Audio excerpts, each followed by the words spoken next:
Hey, what up? So, we're going to be doing something a little bit different from my usual videos, and that's because recently I've been grinding the hell out of the latest Need for Speed Unbound patch, which features the lockdown game mode.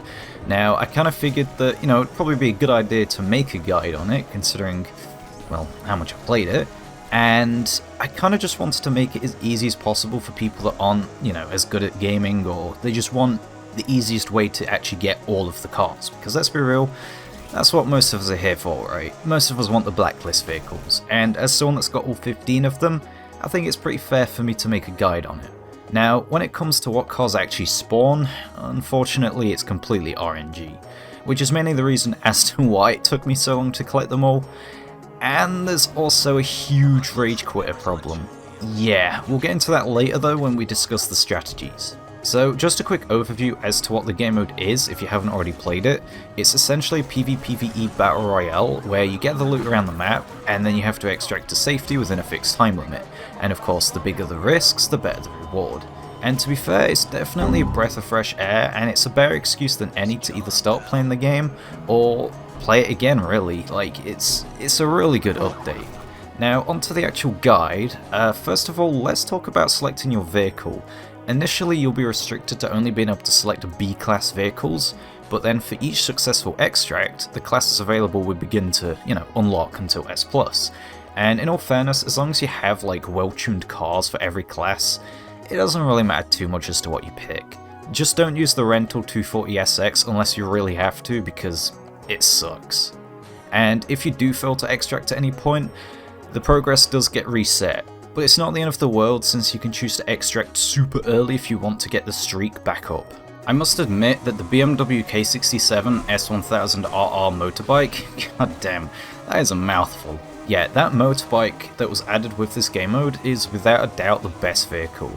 But, well, obtaining it is a bit different, since you can't buy it, and once it's extracted you can only keep it for 24 real-time hours. Or until you exchange it for another ride on the map, as all hijacked vehicles disappear after you leave them behind. Finding one around the map isn't too difficult, since its location eventually gets highlighted on the map, but everyone else can see it too, so if you snooze, you lose. And for this guide I'll mostly be focusing on using the motorbike, as it makes the overall experience a lot less stressful, and it's got many perks, such as being able to squeeze into the partially open lockups, and also being immune to the lockdown zone damage. Also, when leaving any vehicle you own behind, it will become impounded for 24 real-time hours, so make sure that you're certain when making the decision to swap vehicles. Also, just a neat little trick, swapping vehicles also works the same as driving through a gas station, so keep that in mind in case you need to do an emergency repair. Now it's time for the actual gameplay and mechanics. There are many things to look out for on the map, which are all displayed here. The key indicates a vehicle and its class which can be hijacked, but not owned. Generally it's just best to avoid these, since they're almost always considerably worse than your own vehicles. The lock is pretty self-explanatory. It shows the location of a partially unlocked lockup. However, there are many unmarked ones randomly scattered around the map as well. Here's a map to give you an idea of where they can randomly spawn.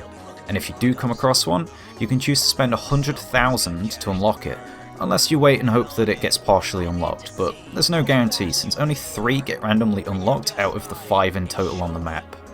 All of the vehicles that are locked up can be permanently obtained, but obviously you need to successfully extract with them too, and once you own that vehicle, you can only own it once. If anybody starts to drive out with one of these vehicles from the lockup, their location gets revealed on the map too, with an icon that looks like a wheel on fire, making them a marked target. So in other words, if you have one of these cars, you should try to get out as fast as possible.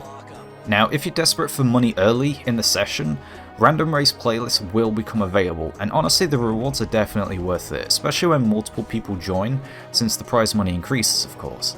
And if you don't meet the race requirements, well, don't worry, because the rental car provided is funnily enough better than almost all of the cars scattered across the map, so you actually have a better chance of winning the races. And you know what? That works for me. The race requirements always start at a maximum of A-class and then eventually increase over time. Sometimes you get 2 A-class races and then it'll increase. It depends really, but generally speaking it always starts at a maximum of A. Then there's the tech gadgets, featuring road spikes, electrostatic fields, and EMPs. They can be useful, but they can't be used when you're riding the motorcycle, well, for obvious balancing reasons. Then of course there's the bike, which I've already explained. It's very strong and should be your #1 priority. Lastly, we have the extraction truck, your only way out, and it only spawns a handful of times per session, with a guaranteed chance when the timer reaches 0. Fail to secure it by then, and well, it's game over. And one major thing to note about this truck is that it has an EMP that will one-shot anything nearby, but only 2 things trigger this EMP. One is if it expires and nobody claims it, or if somebody does claim it. And this piece of information here is crucial because it's a great way to catch rival players off guard, in which you can then quickly steal their loot or even their ride before extracting, or to ensure that you can get away safely in case someone else is already claiming it. Because, well, if you know about the fact that the MP goes off, it will save you from getting wasted quite a few times.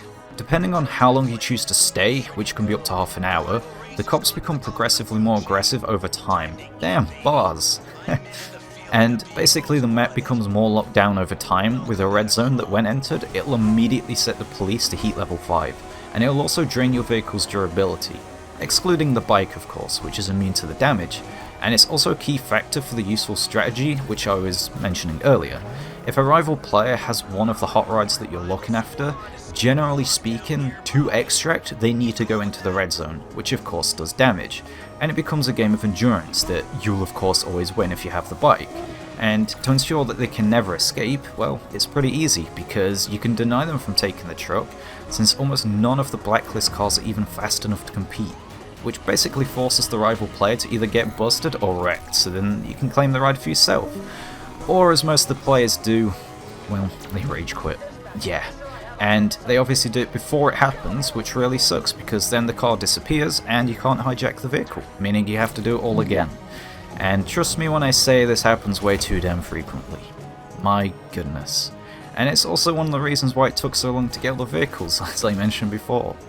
So capturing the extraction truck early or in advance to prevent rival crews from escaping is a pretty toxic strategy, but hey, it's viable and it works, right?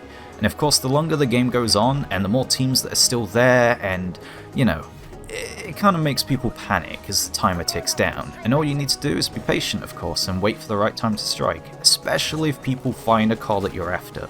Plus, securing the truck has no negative impact for your teammates, since it ensures almost every truck that spawns can be used for them to escape.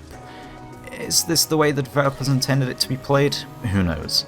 But denying objectives isn't something I'm new with when it comes to competitive strategies, and maybe it's something that will get adjusted at a later stage because it's practically unplayable to escape with a car. Well, one that you want of course from the Blacklist, unless the rival crew is like heavily coordinated. Also, try not to overstay. If most of the map's already been explored, I mean, there's not really much point in really staying, and you don't want to get cocky or greedy, especially when the timer's starting to look a little low. And it doesn't take much for your lengthy session to end in disappointment, especially when you have a lot of money, which I must admit this game mode is brilliant for farming, especially if you enter the lockdown zones because all the money inside it is by far incredibly better. And it's not even that difficult to outpace the police either, especially when you use a bike, which in all fairness is almost mandatory to use in those zones anyway. So, you know what, if you need that money, damn, just go in the red zone and print that money, baby. You can also steal money from enemy rivals by wrecking their vehicles and just crashing into them, but generally speaking, it's kind of a waste of time, especially since the previous method is so much simpler and so much easier, and it just saves you having to chase people down. Having a minimum of 100,000 by the way though, and holding the most in the session, makes you most wanted and marks you on the map, but as I say, players will rarely attempt to really take you down since almost everyone is after the Blacklist cars. They don't really care about the money, so I wouldn't worry too much about that. Now, some of you might be wondering how I'm able to play this game mode without a team, and well, the trick to that is simple. Before finding a game, or just searching for one, set the crew to private and you're guaranteed to be put into a solo lobby. I've heard that this trick doesn't consistently work for some people, but from my experience it's worked 100% of the time. And there are of course pros and cons to doing this. For instance, there are now 2 less players that could potentially yoink your loot, but you're on your own, which means if you get wrecked or busted, then it's a guaranteed game over. So, there we are ladies and germs.